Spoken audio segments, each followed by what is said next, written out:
So, good morning, or almost afternoon. I'm out here to make something, but I've been spending way too much time doing other things. I got the monitor heater going for the first time today, so it's now 64 degrees here in the shop. It's warm in Maine here. I also took some 60 grit paper on my rotary sander and attempted to clean up this top. I do not know how those people who have workbenches and every time they work on them, it looks like the first time they ever have. They don't have a scratch on them, there's no paint, there's nothing, not even dust. I don't know how they do it, but I both envy and hate them at the same time. So, what is it exactly that we're out here for today? Well, my daughter picked this up. It's a cotton canvas laundry bag that she would like a hamper made for.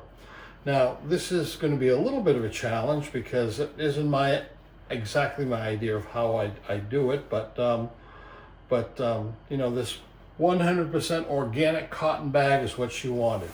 So it's about this big, and she wants it so that she can hang the bag and put it in some kind of a frame, and so that she could just take the handles and pull it out at some point. Now, I was just going to make an open frame with maybe some solid panel ends, and that should be very easy to do once I get started. But I just can't do that. So I'm thinking the ends, which will be narrower, I think I'll make some raised panels, like raised panels that you would see on a bed head or on a hope chest or kitchen cabinet doors. The same thing. Matter of fact, the panels I'm going to make, if you built a cabinet to fit them, they could be used as doors. If you have never made a raised panel, I remember the first time I did years ago. I've made dozens of them since then, mostly for kitchen cabinets. It's kind of a rite of passage. It's sort of like it's that great mystery of how they get that made. But it's really not as much of a mystery. You just have to have the right set of router bits and a router table. But after that, there's a little math involved. But once you've made one, you think, wow, I thought there was some big process for this. But and it's very difficult, but it's really not once you've made your first one. So make the first one with me right now. And if you've never made a raised panel, this is one way of doing it. And if you want to buy the right tools, you may decide to do it yourself.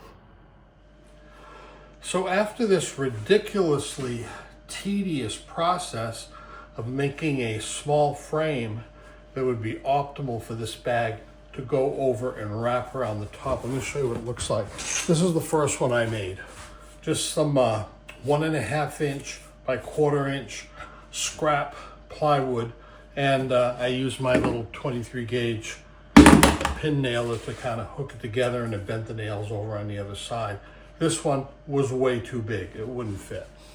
So I made another one, you can see it in there. She said ideally 16 by 14 would be right. 16 by 14, I couldn't quite wrap this bag around, but I did get it 16 by 13. So in the end, this is the size of the opening for this one. Got that settled. Now I can start. The first thing I'm going to do is to cut all of the framing pieces, and I like to cut them down into shorter sections first and then do the straightening and planing afterwards. It just makes it so much easier than try to handle a long board. I'm using my miter saw here, and I have everything sort of pre-marked, and I make it the right length with 1 inch longer so that I have something to play with.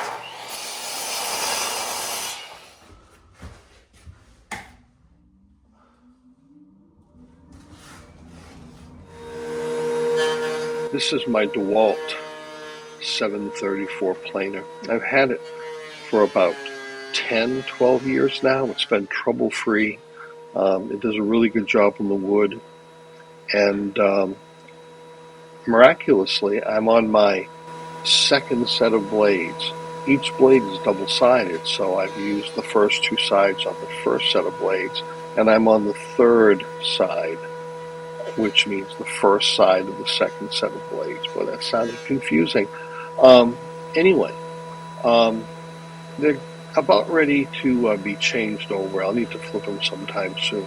You can tell when it starts struggling a little bit, but it'll be good enough for this project, and it'll give me a nice, smooth cut. If you've never done planing before, you have to take very tiny bites. So taking wood down can be a multi-step process, as you're seeing here. Now, the next step is to straighten the wood. I've got it flat this way, but now I need it straight this way. And all of these boards were pretty good, and when you come up into short sections, they get even better. A short section doesn't show a bow as much, but they do have a little bit of a bow. This one, it's concave right here, which is the way you want to do it. And I am going to get a straight edge along here so that when I go over to the saw to cut these into 2-inch and 1.5-inch pieces, they'll be straight. And the only thing that will be left is this waste rough edge on this end. And you will notice that I haven't even started with the raised panels yet. That's the other half of this build. This is all the frame. Then the panels will be all together at once. Go turn the dust collector on.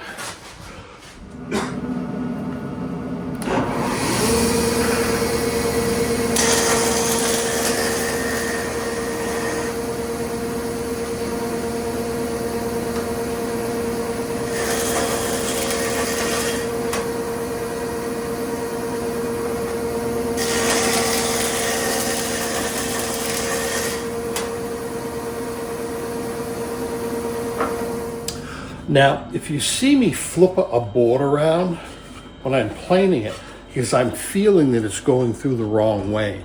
And this is how you tell. I'm going to go look at the back of the camera here so I can see if it's showing it or not. But see how this grain tends to go like this?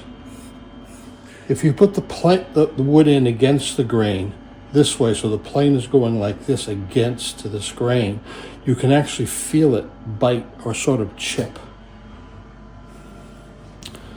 So the best thing to do is to put it in this way so that the grain trails off like this, and when the blade hits it, it doesn't chip it. You get a smooth edge. All of the frame stiles will be 2 inches wide. Most of this joinery will be, of course, it'll all be glue, but also pocket holes. My joinery of choice, simply because it's so much faster than other stuff, and it holds really good. So I'll be using my Craig jig for most of the joinery.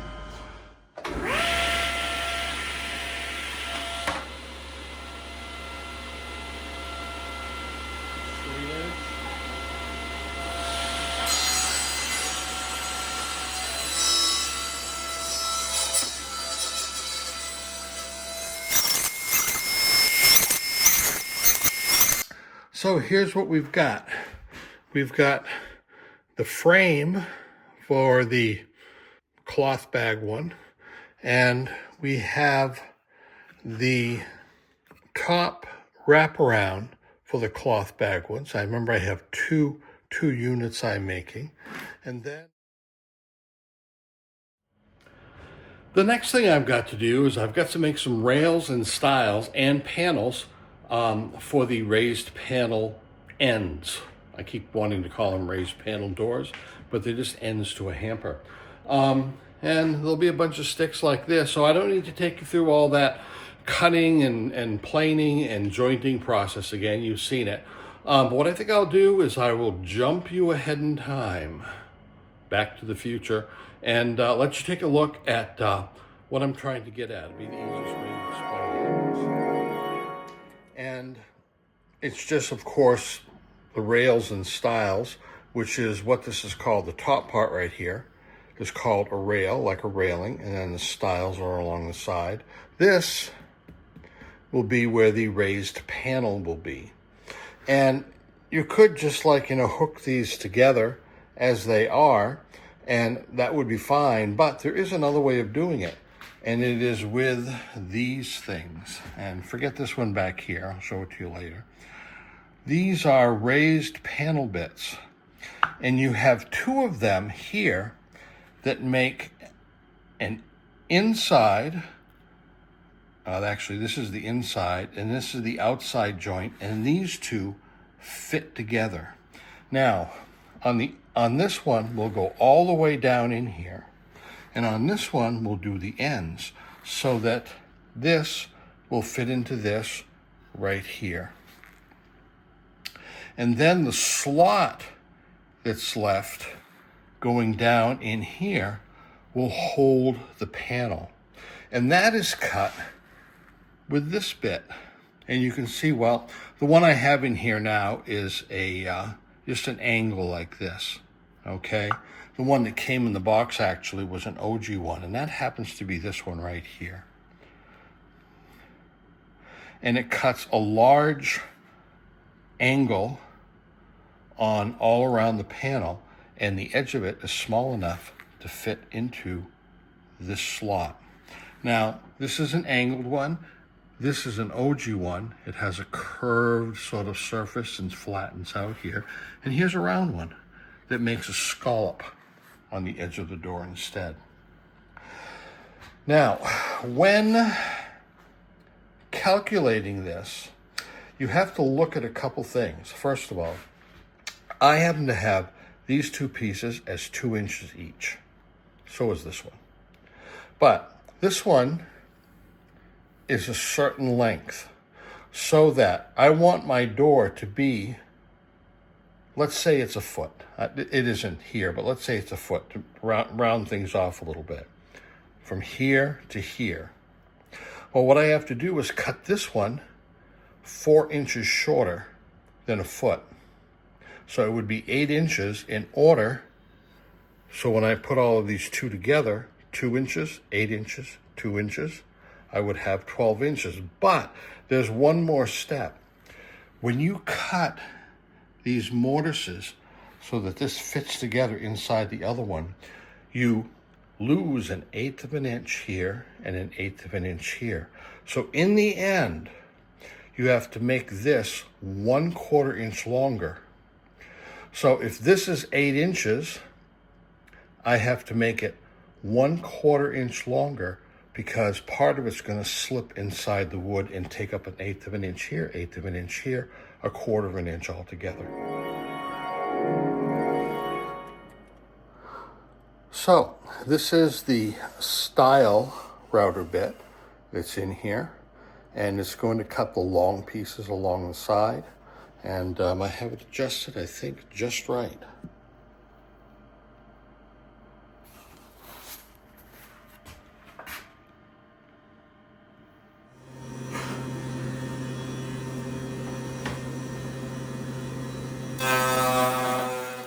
This router bit is running at the lowest speed. You have to feed slower, but if you go faster, you often get burning. Slower, it sounds counterintuitive, but actually stops the burning. And of course, the larger the router bit you have, the slower you have to go. Because a large router bit running at high speed just is not healthy.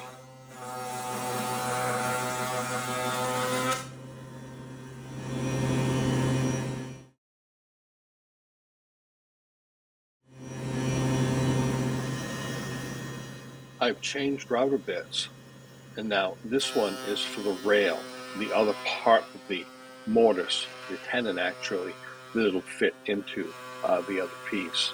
I'm just using a squared off piece of 3/4 inch plywood as a guide to push it through nice and square.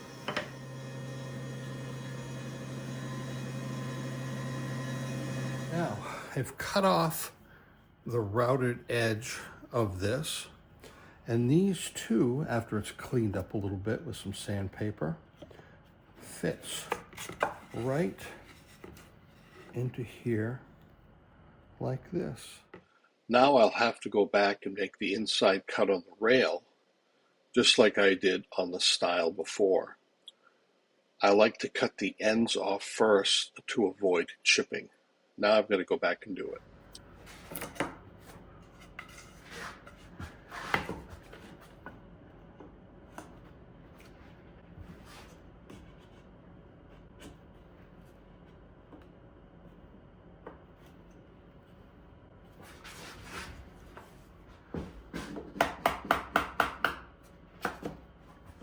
Now, I have to glue up panels for this, and I always wait until I get to this point so I make sure that I make them exactly the right width.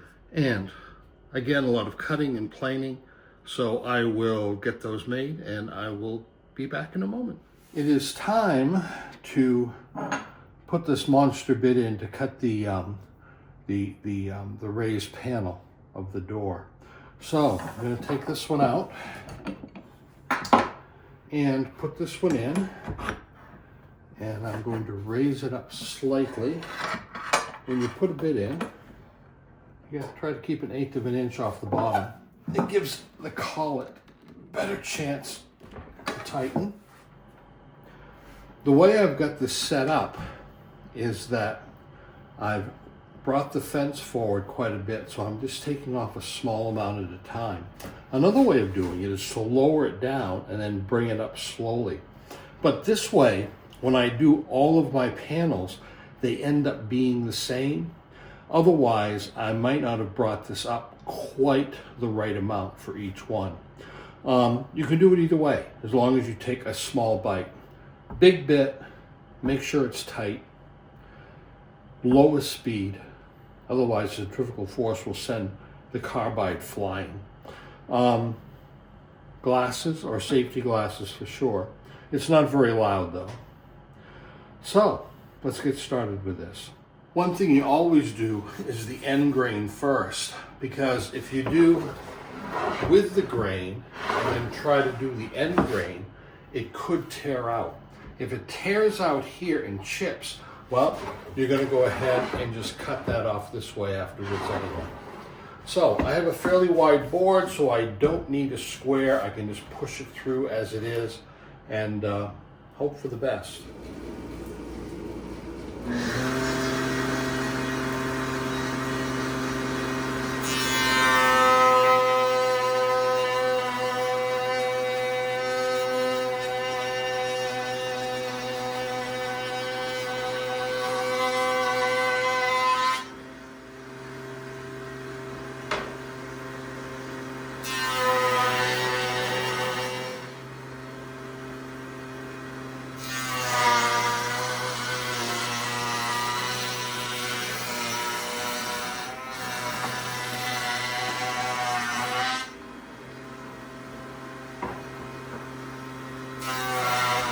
Okay, that's just the first swipe on each one. I have to do the other panels, and then I have to move this and take it deeper and deeper and deeper as we go along. And you can see what it did here. Now, I'll move the fence back slightly. Make another pass.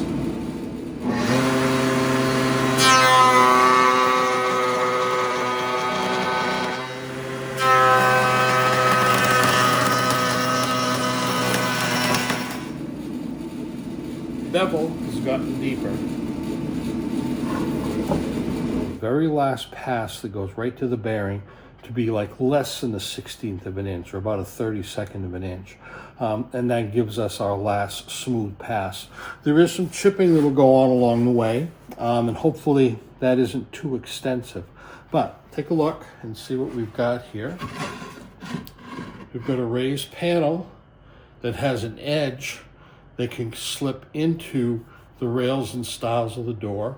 We have an angled bevel And we have this proud area right here, which gives it sort of a three-dimensional look. So there's the panel. You'll notice that on this end, let me bring it around for you. These are too long. From past experience, I have had this after when I put it together, that they were slightly too short. So I always leave them a little longer and then pass this through the table saw afterwards and square it off. And it just, makes things easier in the end. So there's an end panel for, of all things, a hamper.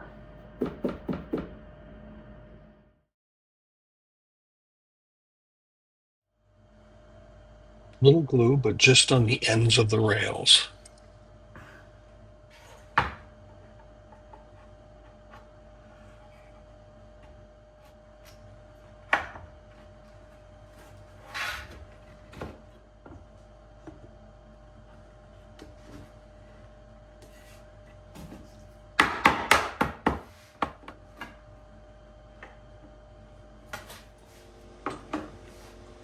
And you just need 2 clamps on the ends because that's the only place where the glue is.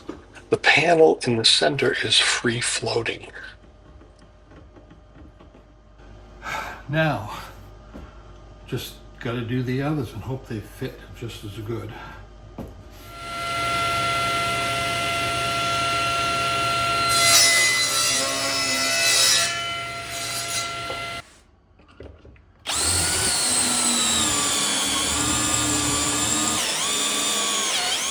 This is a Craig pocket hole jig, and don't let anybody fool you. It's a wonderful piece of joinery for some uses.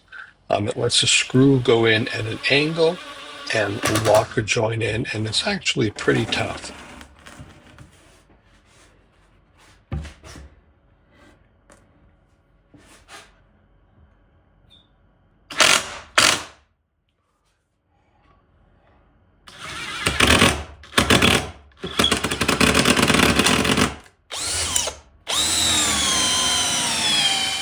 What you saw was the 2 top rails holding the panels together.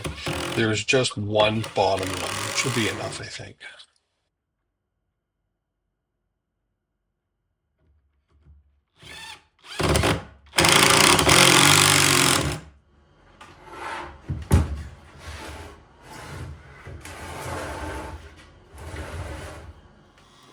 When you weren't looking, I made the top part that goes over the top of the hamper to wrap the bag around. I'm rounding it off now so it doesn't have square edges. I'm using a round over bit.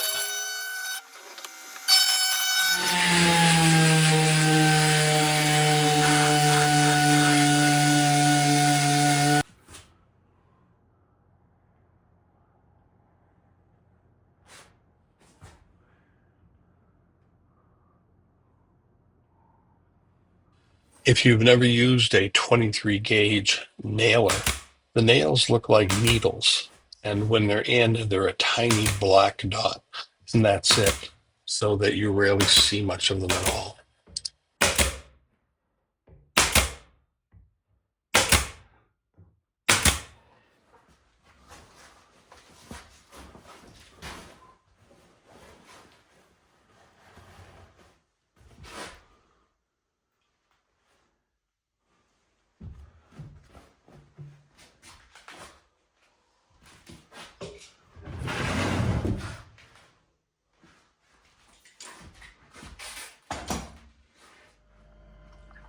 Now, those pocket holes leave holes, so I need to fill them. This is a plug cutter. It fits into the Craig pocket hole jig, and there's a special drill that makes plugs.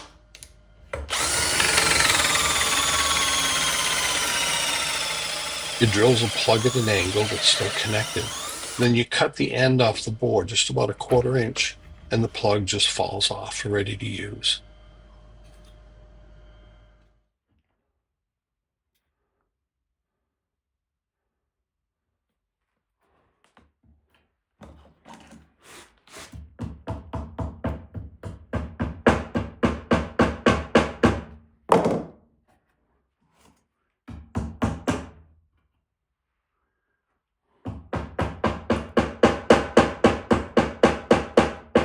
Oh, there they are, scraped and sanded down a bit. The final sandings will finish them off. Well, it's what they wanted, I think.